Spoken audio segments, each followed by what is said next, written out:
आज मैं बच्चों आप लोगों को स्टैंडर्ड 10 जीएसवी बोर्ड का आप लोगों को बताऊंगी मीरा के पद का पाठ का केंद्रीय भाव। आप लोग बच्चों इसको देखिए जो बोर्ड की दृष्टि से इम्पॉर्टेंट है।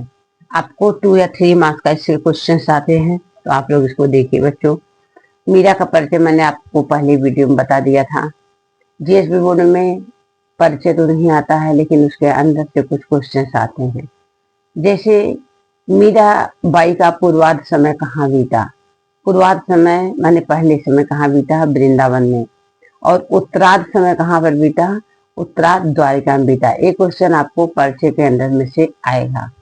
तो पूर्वार्ध समय बच्चों वृंदावन, उत्तरार्ध समय द्वारिका। मीराबाई भगवान कृष्ण की भक्त थी। आप लोगों ने परिचय में जाना समझा। यहाँ पर केंद्रीय भाव हम देखेंगे कि मीराबाई ने भगवान कृष्ण के लिए अपने घर परिवार, सगा संबंधी, भाई बंधु सबको छोड़ दिया। मीराबाई कहती हैं, जिसने गिरि पर्वत को उठा लिया वह श्री कृष्ण मेरे जीवन के एकमात्र आधार हैं। मेरे तो गिरधर गोपाल दूसरों न कोई। भाई छोड़ा, बंद छोड़ा, छोड़ा सखा कोई। मतलब कहती हैं जिसने गिरि पर्वत को उठा लिया वही श्री कृष्ण मेरे जीवन के एकमात्र आधार हैं। मेरा संसार मैंने छान मारा, श्री कृष्ण के सिवा मेरा कोई दूसरा नहीं है। भगवान श्री कृष्ण के लिए मैंने भाई बंधु, सगा संबंधी, रिश्तेदार सबको छोड़ दिया। साधुओं संतों के साथ बैठ करके मीराबाई भजन कीर्तन करती थी। उन्होंने लोक लाज छोड़ दिया। सांसारिक लोगों को देखकर उनको तकलीफ होता था। जो भक्तगण को देखती थी मीरा उनको खुश होती थी और बोलती थी, मैंने इन प्रेम रूपी आंसुओं के जल से ये प्रेम रूपी लता को तैयार किया है। कहती हैं मैंने जैसे दधी को मथकर घी मक्खन निकाल लिया जाता है, मथनी को एक साइड रख दिया जाता है, वैसे ही मैंने इस भवसागर को मथकर श्री कृष्ण के प्रेम रूपी सातत को प्राप्त कर लिया है। मैंने सदगुरु की कृपा से उन्होंने भवसागर को पार किया है। कहने का मतलब है कि मीराबाई कहती हैं राणा जी विष का प्याला भेजे, उसको मीरा ने हंसते हंसते पी लिया। वह विष किस में बदल गया बच्चों, अमृत में बदल गया। तो बोलती हैं अब तो चारों तरफ बात फैल गई है, जिसको जो कहना हो सक कहे, हमें किसी का परवाह नहीं है। हमारा तो लगन जो है भगवान कृष्ण में लग गया है। कहने का मतलब है उन्होंने भगवान श्री कृष्ण के लिए भाई बंधु, सगा संबंधी सभी को छोड़ दिया। राणा जी विष का प्याला भेजी, मीरा जी हंसते हंसते पी ली। वह जो है विष अमृत में बदल गया। वह साधु संतों के साथ बैठ करके भक्त भजन करती थी और सांसारिक लोगों को जो देखती थी उनको बहुत तकलीफ होती थी और भक्त लोगों को देखती थी उनको बहुत खुशी होती है। और बताया दूसरे में कि पायो जी मैंने राम रतन धन पायो। बताती हैं कि हमने सदगुरु की कृपा से राम रतन रूपी धन को प्राप्त कर लिया है, जो जिसको चोर चुरा नहीं सकता है, जो खर्चा करने पर सवैया के हिसाब से बढ़ता रहता है। हमने ऐसी पूंजी यानी धन, ऐसी पूंजी को प्राप्त किया है जो कभी भी समाप्त बच्चों नहीं होगी। तो क्वेश्चन आएगा राम रतन रूपी धन किसकी कृपा से पाया। राम रतन रूपी धन सदगुरु की कृपा से पाया। भव सागर को बोलती हैं पार हमने किया है, किसकी कृपा से, सदगुरु की कृपा से पार किया है। बोलती हैं कि मैंने इस संसार में अपनी लोक लाज त्याग दी है, जन्म जन्मांतर की पूंजी पा ली है। ऐसी पूंजी है जो खर्च होने पर सवैया के हिसाब से बढ़ती रहती है, कोई चुरा भी नहीं सकता है, रोज सवैया के हिसाब से वृद्धि होती है। मीरा कहती है सच्चाई की इस बात पर सवार होकर मैंने सदरूपी खेवनहार के साथ मैंने कि भवसागर हमने भगवान से सदगुरु की कृपा से प्राप्त कर लिया है। मीरा खुश होकर अपने भगवान कृष्ण का गुणगान करती हैं। और तीसरे में पग घुघरू बाद मीरा नाची रे। मीराबाई भगवान कृष्ण के प्रेम की दीवानी है। अगल बगल वाले लोग बोलते हैं मीरा पागल हो गई है। उनकी सास कहती है पागल के साथ साथ वह हमारे कुल का नाश करने के लिए आई है, हमारे परिवार का नाश करने के लिए आई है, क्योंकि उनके विवाह के 7 वर्ष बाद ही उनके पति की मृत्यु हो गई थी। फिर थोड़े दिन बाद उनके ससुर की मृत्यु हो गई। इस वजह से बोलती हैं कि हमारे कुल परिवार का नाश करने आई है। पैदल घुघरू बात करके भगवत भक्त होकर के मीरा नाच रही हैं। मीराबाई कहते हैं कि लोग पागल हो गई है, सास उनकी बोलती है कुल का नाश है। क्वेश्चन आएगा कि मीरा की सास ने क्या बोला। मीरा की सास उनको कुल नाश नहीं बोलती हैं। यह सब देखकर राणा जो उनके देवर थे उन्होंने मारने के लिए उनको जहर का प्याला, विष का प्याला भेजा। मीरा हंसते हंसते पीवत मीरा हासी रे। जहर का प्याला मतलब कि पीने लगी और हंसने लगी। वह जो है विष अमृत में बदल गया। मीराबाई कहती हैं उन्होंने भगवान अपने आप को भगवान को समर्पित कर दिया है और ऐसे पति का चुनाव किया है कि जिसका कभी भी नाश नहीं होगा। अविनाशी शब्द आया है यहाँ पर बच्चों। अविनाशी का मतलब होता है जिसका कभी नाश न हो। क्योंकि लेसन के अकॉर्डिंग बच्चों सेक्शन सी आएगा व्याकरण विभाग, तो आप लोग देखते रहिए। जैसे खेवटिया आया है, खेवटिया यानी नाविक, मल्लाह, नाव को चलाने वाला, उसको हम क्या बोलते हैं? खेवटिया, नाविक। और अविनाशी यानी जिसका नाश न हो। मीराबाई के कहने का मतलब है मैंने ऐसे पति का चुनाव किया है जो कभी जिसका अंत नहीं होगा। तो क्वेश्चन आंसर बच्चों इस ढंग से आप लोगों को आएंगे कि मीराबाई भगवान कृष्ण की भक्ति एकदम दीवानी है। मीरा को विष का प्याला किसने भेजा? मीरा को विष का प्याला जो है बच्चों राणा ने भेजा। पैरों में घुंघरू बांध कर मीरा की सास ने उन्हें क्या कहा? मीरा की सास ने उन्हें कुलनाशी कहा।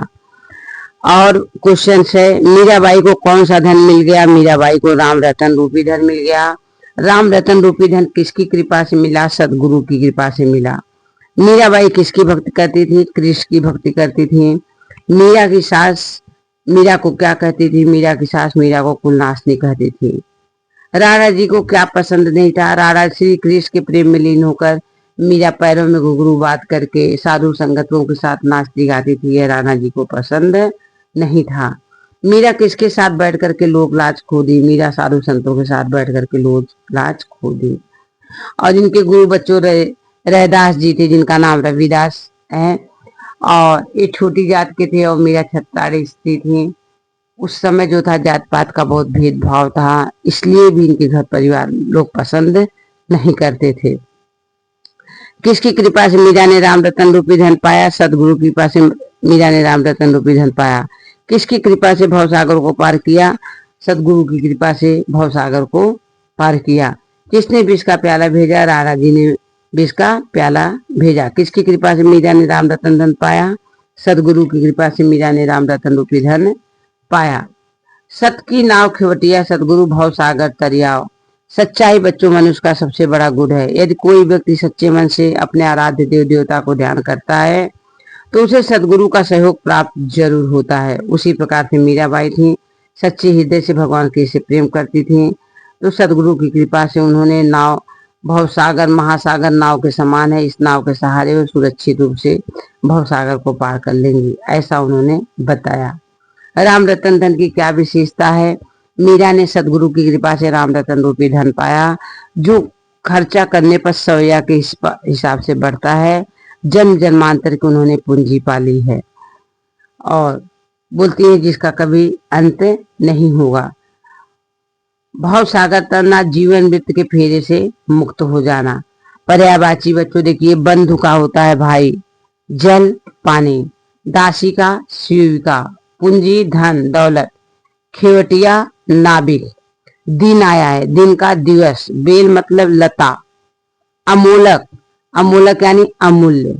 विरोधी शब्द देखिए, साधु असाधु, आंसू मुस्कान, प्रेम नफरत, विष अमृत, चोर साहूकार, तैरना डूबना, दासी स्वामिनी। तो यहाँ पर आप लोगों को बच्चों देखिए आया कृतवाचक संज्ञा। चोरी कौन करता है? चोर। कृतवाचक संज्ञा में प्रत्यय लगाए जाते हैं, आपको पता होगा। तो देखिए गाना कौन गाता है? गायक। तैरना तैराक, देना दाता, खेना खेवटिया, नाच नचवैया। भाववाचक संज्ञा का भक्त का भक्ति, दास दासता, मिलना मिलन, प्रभु प्रभुता, बंधु बंधुत्व। तो इससे बच्चों आपको 2-3 मार्क्स के क्वेश्चंस आएंगे, आप लोग इसको देखिए और समझिए। कोई प्रॉब्लम होगा बच्चों तो हमें कमेंट के द्वारा जरूर बताना। इसमें सबसे इम्पॉर्टेंट क्वेश्चन यही है कि भाई कौन सा राम रतन रूपी धन किसकी कृपा से मिला, भवसागर किसकी कृपा से पार किए, राणा जी उनको क्या भेजा, उनकी सास उनको क्या बोलती थी, राम रतन धन की क्या विशेषता है, ये सब क्वेश्चंस आप लोगों को बच्चों एग्जाम में आएगा। तो आप लोग इस वीडियो को देखिए, जो कोई भी प्रॉब्लम हो हमें कमेंट के द्वारा बच्चों जरूर बताइए। आगे का वीडियो में मैं इसका सॉल्यूशन के साथ आपको क्वेश्चन का आंसर भी डाल दूंगी, और डाला भी है। आप लोग प्लेलिस्ट मीरा के पदों के आधार पर सदगुरु महिमा का वर्णन कीजिए। कहावत है, बिन गुरु के ज्ञान न हो, गुरु का महत्व सभी ने माना है। मीराबाई ने सदगुरु को बहुत महत्व दिया। मीरा सांसारिक जीवन को त्याग कर अपने आराध्य देव श्री कृष्ण की भक्ति को पाकर मगन है। इसे रत्न की उपमा देती हैं। उन्होंने ऐसे अमूल्य वस्तु को प्राप्त करने का श्रेय अपने सदगुरु को देती हैं। वह कहती हैं, राम रतन रूपी धन उनके सदगुरु की कृपा से प्राप्त हुआ। सदगुरु की कृपा से इस संसार रूपी भवसागर को उन्होंने पार किया। मीरा सुरक्षित रूप से भवसागर पार करने के प्रति निश्चिंत हैं। और भक्त के मार्ग में कौन कौन सा संकट आया बच्चों, तो मीराबाई भगवान श्री कृष्ण की प्रेम में दीवानी थी, ये सब लोगों को पता है। वह श्री कृष्ण की अनन्य भक्त थी। प्रेम में डूबकर उनकी सारी दुनियादारी उन्होंने भुला दी। मीरा कृष्ण की भक्ति में दीवानी हो गई। राधा जी को उनके देवर जो थे छोटे वाले, जब वो गद्दी पर बैठे बच्चों, उनको पसंद नहीं आया। जब तक उनके पति जिंदा थे तब तक उनको कोई परेशानी नहीं थी, उनके ससुर थे तो भी नहीं थी, लेकिन जो छोटे वाले देवर जब आए तब उनको ये सब परेशानियां होने लगी। उन्होंने मारने के लिए जहर का भरा प्याला भेजा। मीरा हंसते हंसते उसको पी ली। वह क्या हो गया, अमृत में बदल गया। श्री कृष्ण के भक्ति में डूबने से मीरा को कौन कौन से दुख उठाने पड़े। श्री कृष्ण के प्रेम में पड़कर मीरा संसार से विरक्त हो गई। उन्होंने संसार के नियमों मर्यादों को परवाह नहीं की। उन्होंने पैरों में घुंघरू बांध करके साधु संतों के साथ नाचना गाना शुरू कर दिया। उन्हें लोग अगल बगल वाले पागल कहने लगे। उनकी सास जो थी बोलती थी, हमारे कुल का नाश करने के लिए आई है। साधु संतों के बैठे देखकर लोगों ने उनकी हंसी उड़ाई। सास ने उनकी भक्ति की भावना बिल्कुल अच्छी नहीं लगी। उन्होंने उनको कुल नाशनी कहकर तिरस्कार किया। राजा को मीरा का रंग ढंग राज परिवार के खिलाफ लगा। उन्होंने मीरा को जहर देकर मारने की कोशिश की। और इस प्रकार कृष्ण भक्त डूबने पर मीरा को तरह तरह के दुख उठाने पड़े। लास्ट समय में वो अपने पीहर में आ जाती हैं, वहां से वृंदावन जाती हैं, और एकदम लास्ट समय वो द्वारिका में व्यतीत की। तो क्वेश्चन आता है, पूर्वाध समय मीराबाई ने कहाँ व्यतीत किया। पूर्वाध समय मीराबाई ने वृंदावन में व्यतीत किया, और उत्तरार्ध समय मीराबाई ने द्वारिका में व्यतीत किया। मीरा को विष का प्याला किसने भेजा, राधा जी ने विष का प्याला भेजा। पैरों में घुंघरू बात देखकर मीरा की सास ने उन्हें क्या कहा। पैरों में घुंघरू देखकर मीरा की सास ने उन्हें कुल नाशनी कहा। और बच्चों यहाँ पर आएगा जैसे मुहावरा, पूंजी पाना। पूंजी पाना यानी धन कमाना। भव सागर तरना, जीवन मृत्यु के फेरे से मुक्त हो जाना। सवैया बनाना, बहुत अच्छा लाभ होना। सब समूह के लिए सब, जैसे गिरी को धारण करने वाला। गिरी को धारण करने वाला कौन है बच्चों, गिरधर। गाय को पालने वाला गोपाल। जिसका कोई मूल्य न हो, अमूल्य। नदी पार करने का साधन, नाव। कुल का नाश करने वाली, कुलनाशी। और भक्ति करने वाला, भक्त। अच्छा सच्चा व्यक्ति, साधु। तो आप लोगों को बच्चों सब समूह का, समास में भी बच्चों यहाँ पर समास का तो आएगा जैसे राम रतन। राम रतन में कौन सा समास है बच्चों, कर्मधारय। कर्मधारय समास है। और जो है गिरधर आएगा, गिरधर में तत्पुरुष समास है, क्योंकि गिर को धारण करने वाला, यहाँ पर विग्रह करने पर कारक का सिंबल आया है, इसलिए जो है बच्चों गिरधर में कौन सा इंपॉर्टेंट वर्ड है, गिरधर। गिरधर आ सकता है एग्जाम में। गिरधर में आपका तत्पुरुष समास है। और तो बच्चों इस लेसन में ही क्वेश्चन थे, आपको हमने बता दिया। इसमें से 1 नंबर के भी क्वेश्चंस आते हैं, 2 नंबर के भी आते हैं, कभी कभी बच्चों 3 नंबर के भी क्वेश्चन आ सकते हैं। कुछ वर्ड हैं जैसे आप लोगों को बताया है मैंने, बेल यानी क्या होती है, लता। दधी मतलब दही। और सवैयो मतलब सवैया के हिसाब से, अमूलक यानी होता है अमूल्य, हर एक मतलब होता है खुशी, पग मतलब होता है पैर, अविनाशी मतलब जिसका नाश न हुआ हो। तो आप लोगों को बच्चों समझ में भी आ गया होगा। कोई भी आप लोगों को परेशानी हो, आपको समझ में नहीं आ रहा हो, कोई भी क्वेश्चन एक्सप्लेन, हमें बच्चों आप लोग जरूर बताइए, और मैं आप लोगों को वीडियो के माध्यम से क्वेश्चन आंसर, प्रश्न उत्तर सब आपको डालूंगी। मैंने इस लेसन का और भी वीडियो डाला है, क्वेश्चन आंसर का भी वीडियो डाला है, और मैंने ऐसा एक्सप्लेन का भी वीडियो डाला है। तो आप लोग सब वीडियो को देखिए, समझिए। कोई भी आपको प्रॉब्लम हो हमें कमेंट के द्वारा बच्चों जरूर बताइए। और इसके पहले के जो भी आपको वेटेज लेसन है, जैसे बूढ़ी काकी, इसका भी वीडियो मैंने डाला है। जीएसबी बोर्ड के सभी लेसन्स के पाठ के सारांश और जो भी जीएसबी बोर्ड का व्याकरण है, सारे का इसमें वीडियो अपडेट है बच्चों, आप लोग देखिए। कोई भी प्रॉब्लम हो हमें कमेंट के द्वारा